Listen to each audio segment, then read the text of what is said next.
So first of all, Kevin, please welcome Kevin Corr. I'll begin with a quote from a Hungarian Marxist called Tannis Krauts, who wrote a very good book on Lenin a couple of years ago called Reconstructing Lenin. And this is what he said: "One need not be a prophet to foresee that the need for the revolutionary salvation of the world will arise again." And I think that's why we're all here today, with that vision in our minds. So I'll begin by saying really that in the late spring and summer of 1917, disenchantment with the results of the February Revolution began to gather speed really quite rapidly. And I'll try and fill out some examples of the causes of this developing disillusion in the course of the talk, although I'll have to do it quickly. I really want to start off by looking at the nature of how the nature of Bolshevism was rooted really in the centrality of the working class as the subject, not the object of history.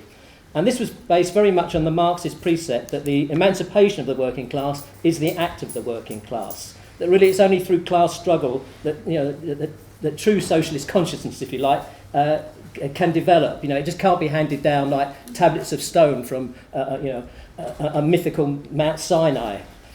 Now in early 1917, even though they were still a small minority in the Soviet, the Bolsheviks worked through wider institutions such as neighbourhood committees, district Soviets, trade unions, factory shop committees, and even the early foundations of, and in the army, the early foundations of what became their own military organisation. So it's within these terrains of struggle, really, similar to what today we might call united fronts, that they demanded tight Soviet control over all aspects of the economy, including an 8-hour day, worker control in the factories, and an end to soaring inflation and an end to the war.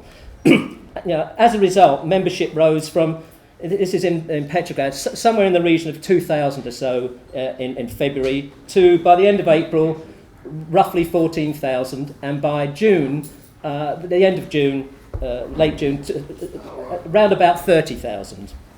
And the national figures, there was no direct debits in those days, so I'm not quite sure. You can always be accurate of what the national figures were, but somewhere in the region of 160,000 to 200,000 is probably realistic. Now, I want to suggest that this growth was a mixture of two essential ingredients, the universal and the particular.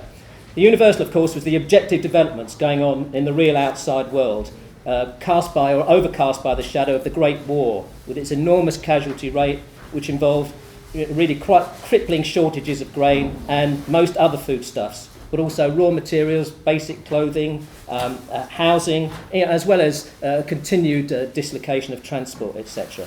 But for the purposes of the limited time I've got, the purposes of this talk, I'm going to ignore any attempt to bring that out in detail and just really concentrate on the other key factor, the particular, and that is the Bolshevik Party itself, and how it was able to emerge as the victor in the course of 1917 when others seemed so much better placed.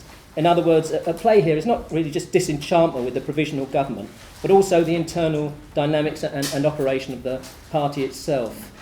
Now, to do this, and by way of contrast, I just briefly want to look at the other major Marxist revolutionary organisation in Russia in 1917.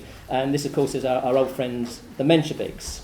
Now, in his book, The Mensheviks in the Revolution of 1917, the historian John Basil, who incidentally was far more sympathetic to the Mensheviks than the Bolsheviks, describes really how by not embedding more deeply the symbiotic relationship between democracy and centralism in the Bolshevik Party, that this really led to a situation quite rife with divisiveness and essentially kind of organisational dysfunction. Basil writes, individuals or small groups firmly convinced of the correctness of their own opinions prevented the Mensheviks from enjoying the advantages of unified action. And he goes on to add that as a result, the Mensheviks were always prevented from acting in unison, and often their strongest weapons were rendered useless simply because party members disagreed on how to aim them, and quite often really where to aim them. So I think it would be true in a general sense to say that that in 1917, for the Mensheviks, organisational unity, although always sought after, was never really found. Now, if we look at the Bolsheviks, was the contrast different because they were largely some kind of mindless robotic cult bewitched by the evil genius of the mercurial Lenin, an image beloved by the Cold War textbook warriors, and of course not far different to what many people learn in school about the Russian Revolution. Well, this is what Viktor Sergeev, still an anarchist in 1917 and a rather critical observer of the October Revolution, had to say in his book Year One of the Revolution about what he saw as the distinctive qualities of the Bolshevik Party, which he first came across upon his arrival in Russia. Relatively few as they may be, its militants lived with the masses and among them. Long and testing years, a revolution, then illegality, exile, prison, endless ideological battles have given it excellent activists and real leaders whose parallel thinking was strengthened in collective action. Now, the reference to illegal activity really reminds us that we should bear in mind that up to 1917, for many Bolsheviks, the average length of their political activism was roughly in the region of 4 to 6 months before they had what you might say before they had their collar felt.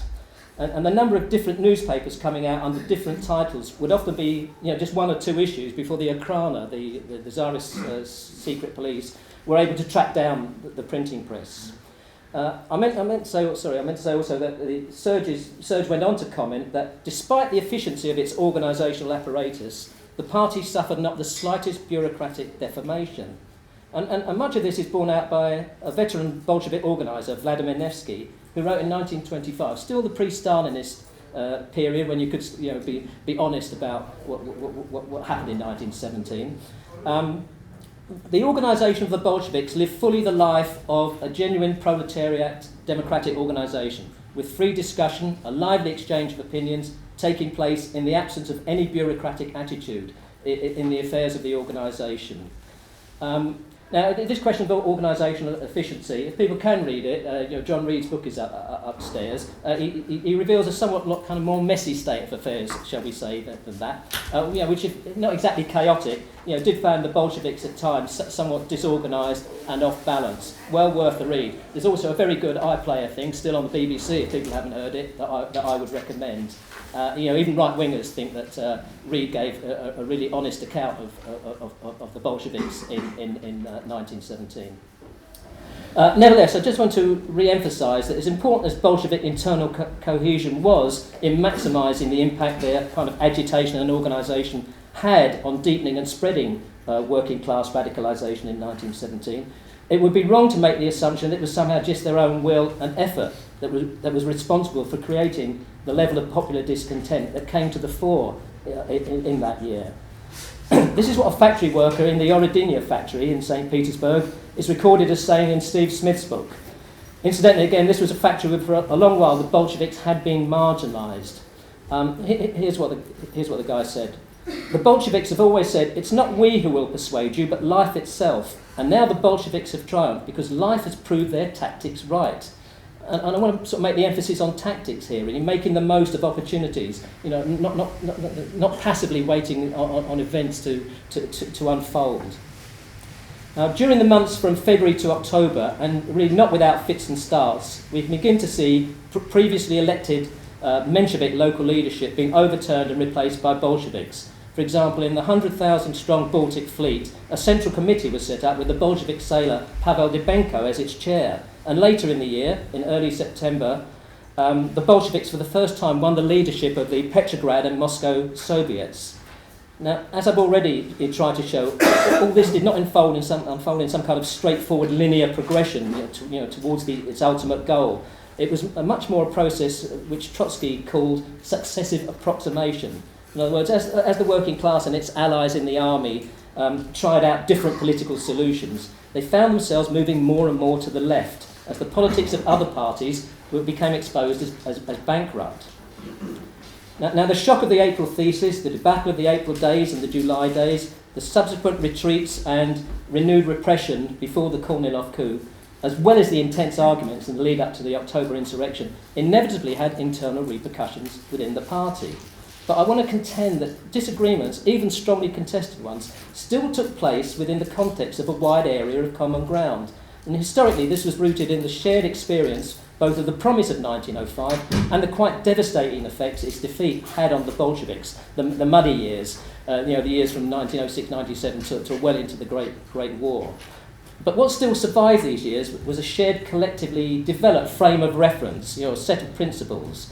This is not exhaustive, but they did include the following. And major ones. A strategic vision of a worker-peasant alliance, which culminated, as we know, in the granting of land to the peasants. A profound proletarian internationalism, witnessed by the refusal to capitulate to national chauvinism at the outbreak of war, when all the other so-called Marxist parties did. An analysis of the imperialist nature of the war, and hence an implacable opposition to it. I mean, Lenin contended that imperialism is the eve of socialist revolution. That the war was rooted in capitalism, not separate to it. Not just an aberration. Now, all of this was underpinned by a deep commitment to militant class struggle. So, for example, at the time of Lenin's April thesis, we can see a situation whereby the formally agreed Bolshevik perspective was that because the Russian liberal bourgeoisie was so weak-kneed and supine in the face of Tsarism, the bourgeois democratic revolution would have to be worker-led. They called it the revolutionary democratic dictatorship of the proletariat and peasantry. However, in the immediate aftermath of the February Revolution, a fissure began to open up, whereby Kamenev and what Lenin termed the old Bolsheviks started to put greater emphasis on the bourgeois limitations of the revolution, containing it in a sense, rather than in seeing the newly formed Soviet of workers and soldiers' deputies as the living embodiment of the revolutionary dictatorship of the proletariat and peasantry.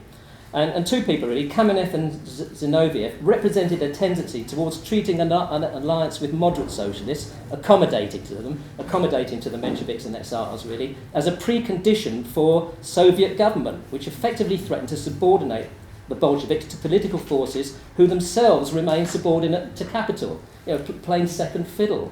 So what this was leading to was a kind of giving the benefit of the doubt view towards the provisional government, giving them a lot of latitude.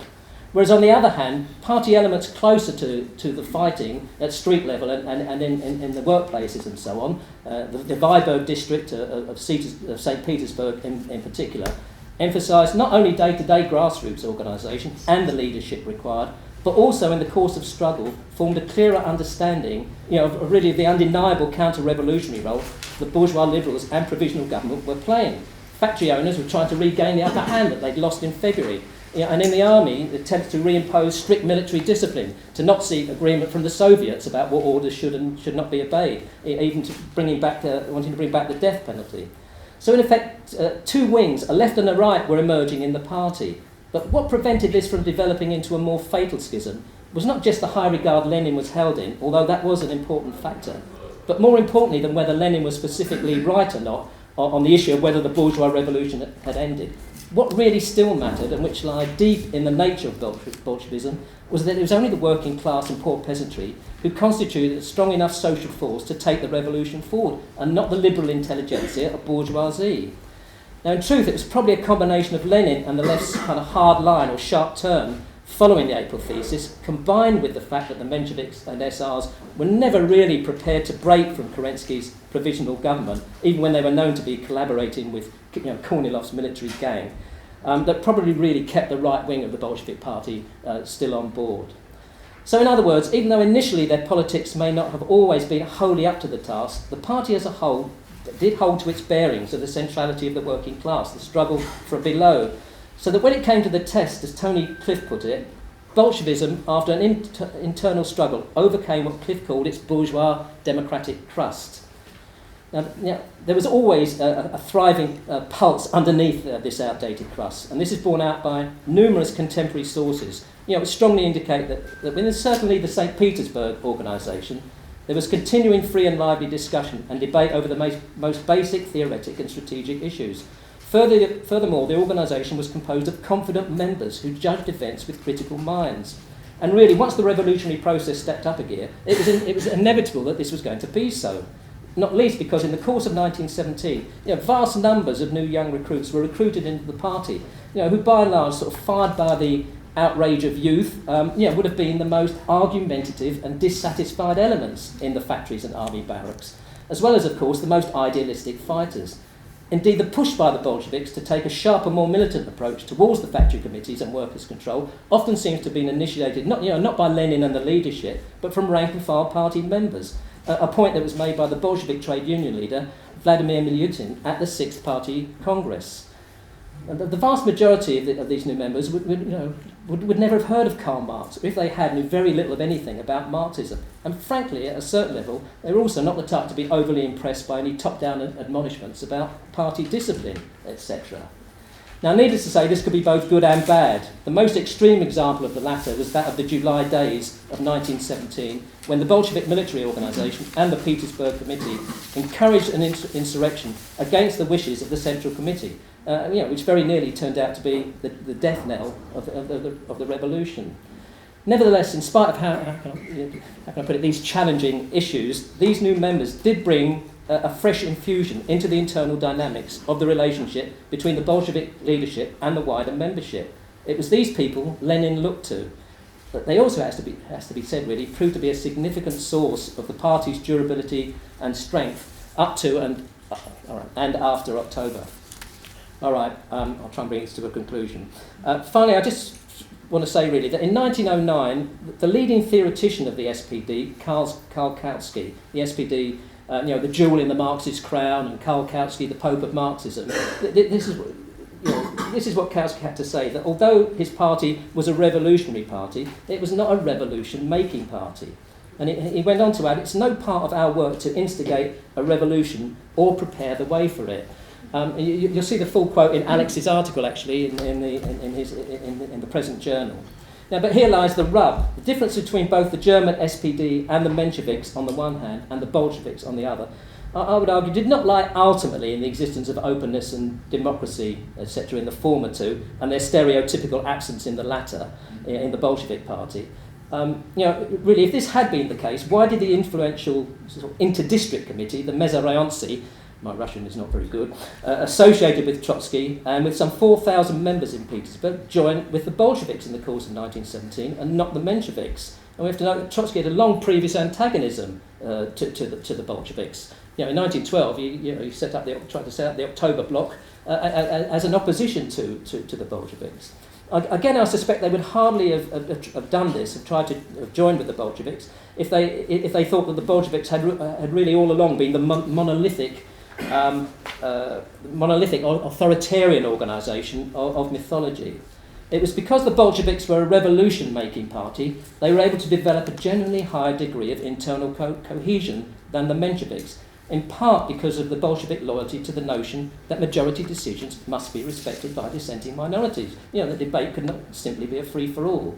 For the Bolsheviks, the revolutionary party was not seen as some kind of repository of the ultimate resolution of the essential contradictions of the historical process, but as a weapon to break those contradictions.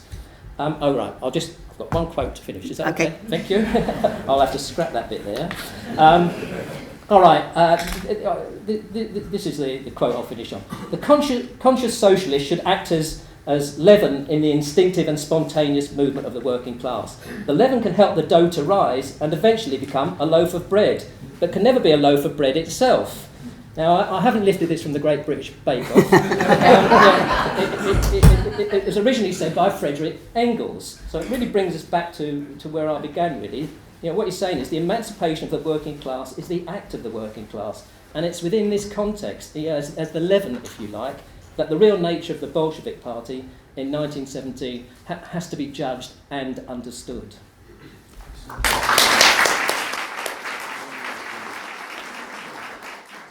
Quite rightly, the theme today has been the celebration of the fact that ordinary people, workers, peasants, soldiers, who are exploited and the oppressed, are capable of taking power for themselves and changing the world fundamentally. That's the theme that we celebrate. At the same time, of course, October 1917 was the Bolshevik Revolution. So it's clear then that there's another side, there's another element to this, which is, to put it in a nutshell, no Bolsheviks, no October Revolution. And this can appear contradictory, can't it? Because if socialism is the self-emancipation of the working class, why do you need a revolutionary party? Isn't it a substitution for that self-activity? So if you say no Bolsheviks, no October, doesn't that downplay the role played by the working class? Doesn't it reduce them to bit players in a drama dominated by professional revolutionaries? We're into the kind of dominant narrative that people referred to this morning, whereby ordinary people can't do anything for themselves. It's this Bolshevik monolith that goes there and starts doing things for us.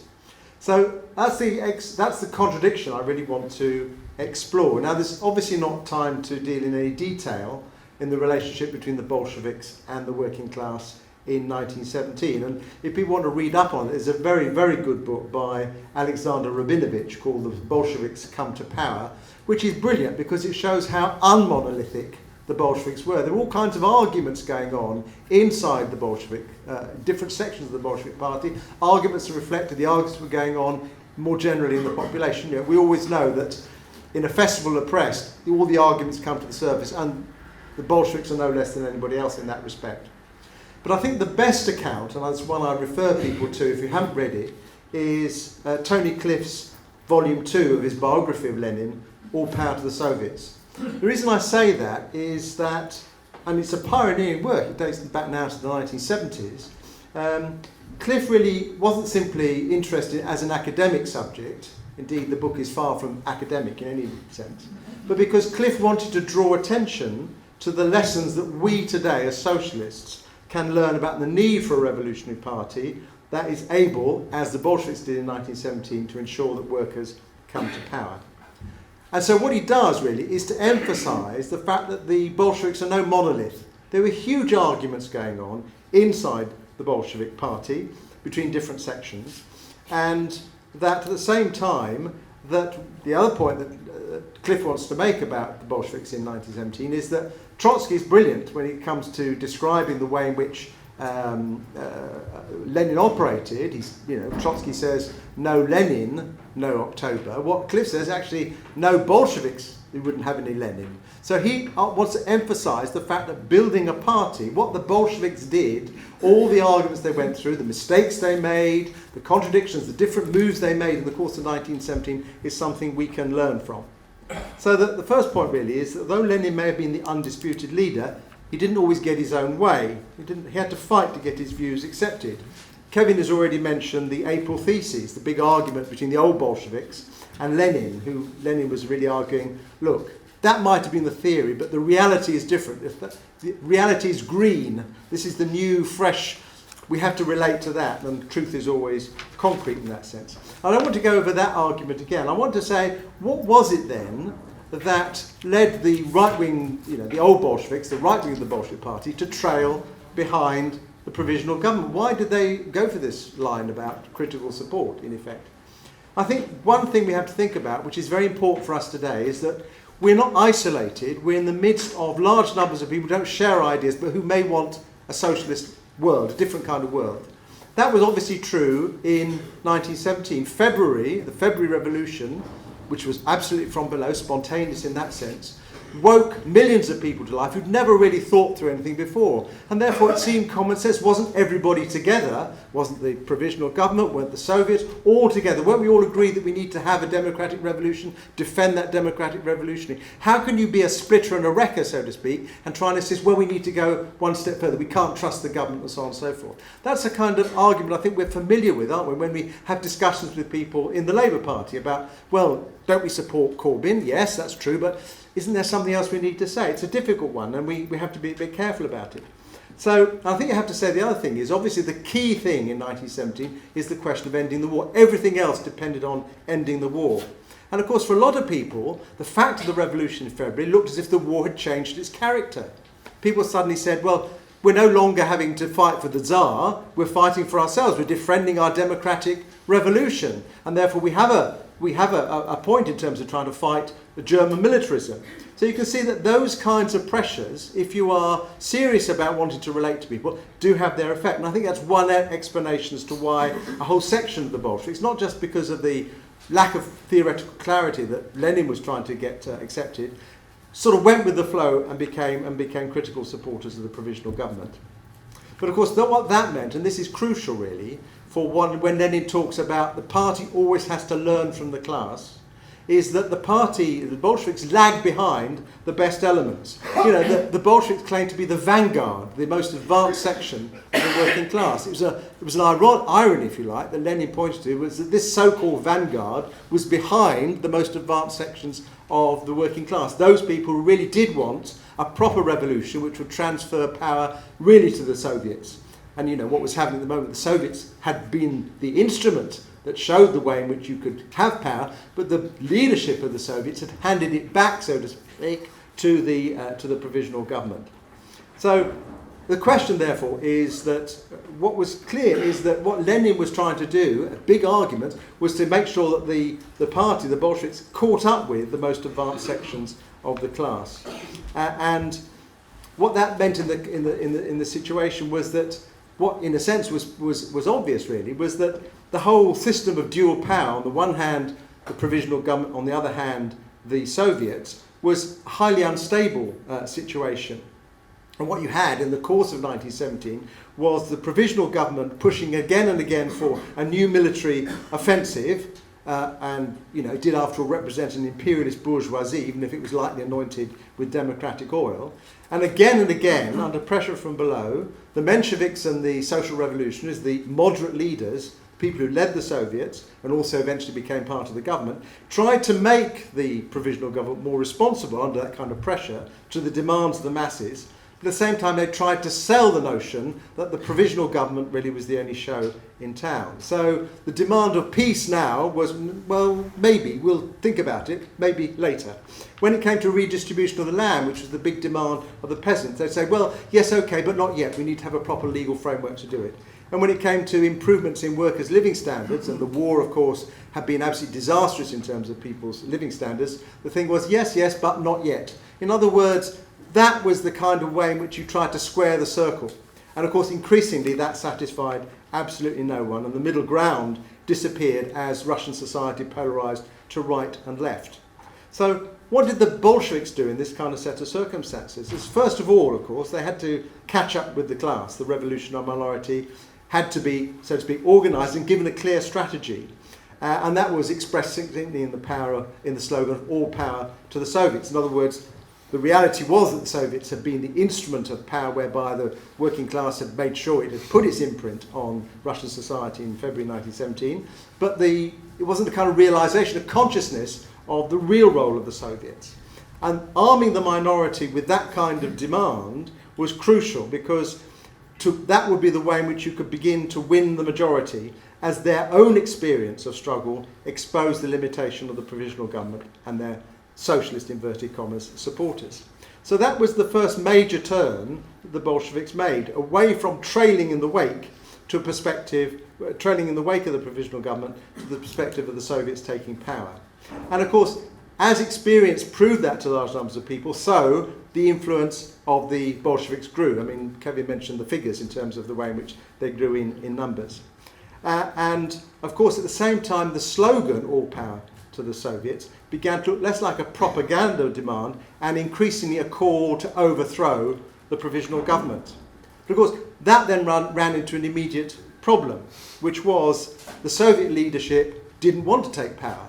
These were the moderates, the people who believed in the provisional government. They were leading the Soviets.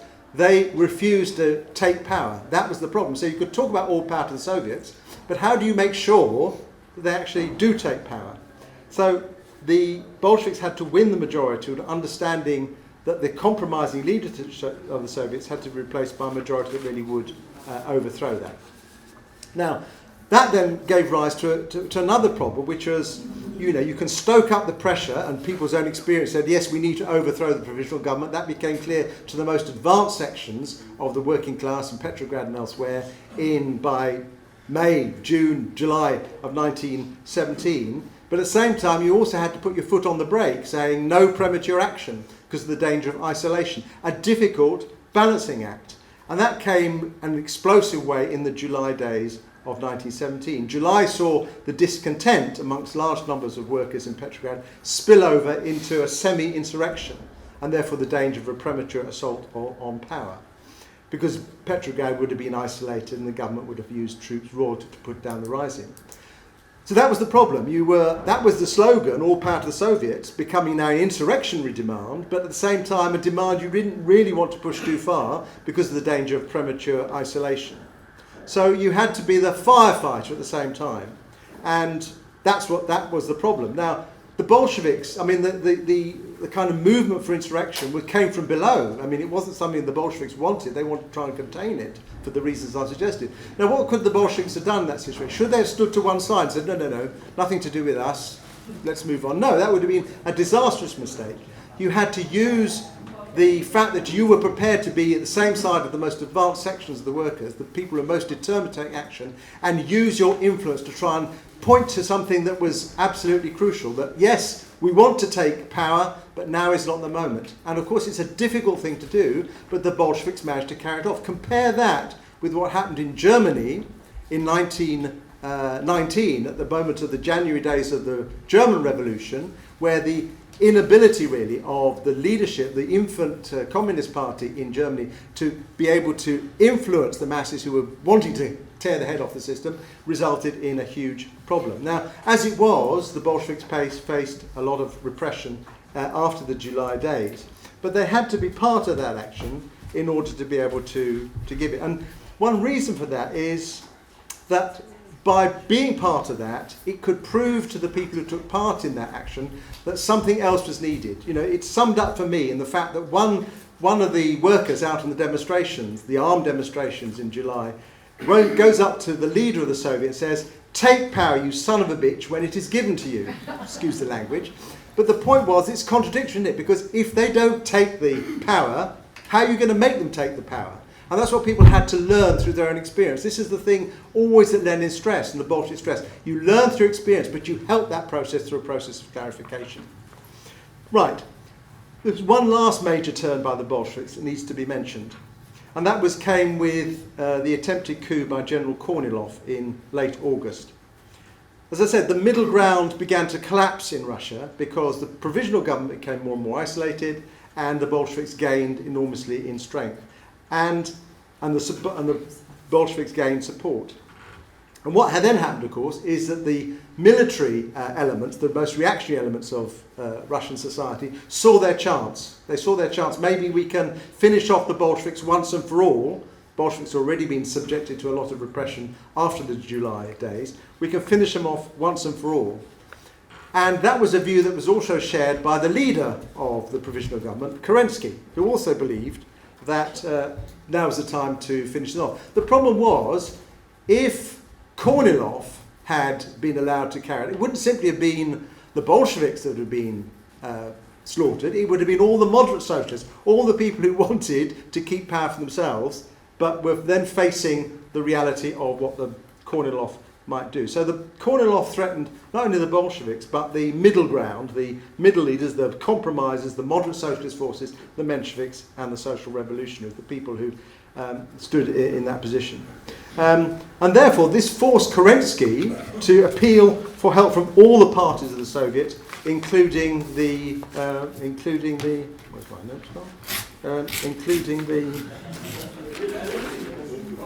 Bolsheviks. Thank you.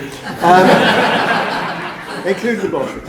Right, what line did the Bolsheviks take? Now, you could have said, we haven't got a dog in this fight. What does it matter whether it's Kornilov or Kerensky? They're all the same. And of course, that would have been disastrous. So they had to make a switch, a real big turn in the tactics, and say, right, we're going to join the Soviet military committee, the Military Revolutionary Committee. It was a special committee called for and set up by the Mensheviks as a way of being the most enthusiastic and best supporters of the Soviets. So in other words, you had to join with your class enemies, so to speak, your enemies that you were fighting against and wanting to replace, in order to defend the revolution. Why is that important? Was it a return to tactics that had been there in April when they'd been trailing behind the provisional government? No. Lenin made the point that you had to distinguish carefully between support and political support. There would be no political support for Kerensky, no political support for this government. You would continue to fight, but in a different way, by precisely strengthening the ability of ordinary people to resist reaction. And that then set the key for what was going to happen later on in terms of the October Revolution. So it's again a question of a sharp turn of tactics in response to a sharp change in direction that required a different state. Now, I think that's what's important. You can go through 1917, what the Bolsheviks did, and see this extraordinary flexibility in terms of different tactics. And, you know, Lenin and the Bolsheviks have been accused of simply being opportunistic. I think that's the wrong way. What was always behind every change of tactics is how do we seize the next link in the chain, the most important link in the chain, in order to be able to take hold of the whole chain. And that was Lenin's whole method and the Bolsheviks' whole method. It was, if you like, messy and difficult because you could make mistakes, but nevertheless, without that, it would not have been possible. I want to just end on the question of the insurrection itself, because this is important. Kevin referred to Kautsky's thing about, you know, the Socialist Party is not a revolutionary party, not a revolution-making party, it's a revolutionary party. Now, I think the crucial thing for us, which takes us back to the argument at the beginning, is what the revolution was certainly the seizure of power by the mass of workers and peasants and soldiers by October 1917. I mean, John Molyneux this morning made the point, and I thought very, very effectively. But unless you have a party that is able to gather together those forces and concentrate those forces, the chances are you can't carry it off. What did Lenin really get obsessed by in September and October was, are we going to miss the boat? Because timing is all. I'm now going to quote Shakespeare because, well, you know, I'm a literary bod, so I like my Shakespeare. But there's a bit in Julius Caesar by Shakespeare, if I can find the bloody quote, where he says there is it's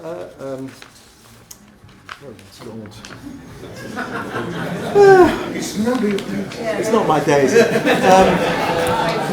Fortune is tied. You know, you have to seize the opportunity in order to make a difference. And the point is that, of course, what the Bolshevik Party represented was the real leadership of the working class. It wasn't something imposed upon it.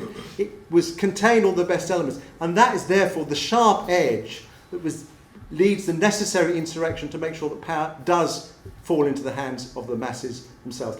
That, I think, is just touching on a few points, different sets of strategies and tactics, different terms that we all can learn well. The question of we have to be with the minority that's fighting, but at the same time it's not a propaganda job. We have to relate to masses of people beyond that. The minority can only be an effective vanguard if it relates to much broader masses of people. You need a united front in all kinds of ways. And equally, the question of united front, which means uniting with people who are perhaps very far away from you. You know, but you need to do it in order to win. And you can't say, well, because your politics are not mine, I'm not going to join with you. This is the lesson really of fighting Kornilov. And then finally, the question of the insurrection itself. Because one day, it may seem very remote, we have to face these kinds of questions. Think about Catalonia at the moment. The question of the state and how you destroy the Spanish state is crucial. It won't happen because the parliament will kind of do that. It will have to be the question of force, and that requires building that kind of political organisation, a Bolshevik-type organisation, in order to overthrow that state.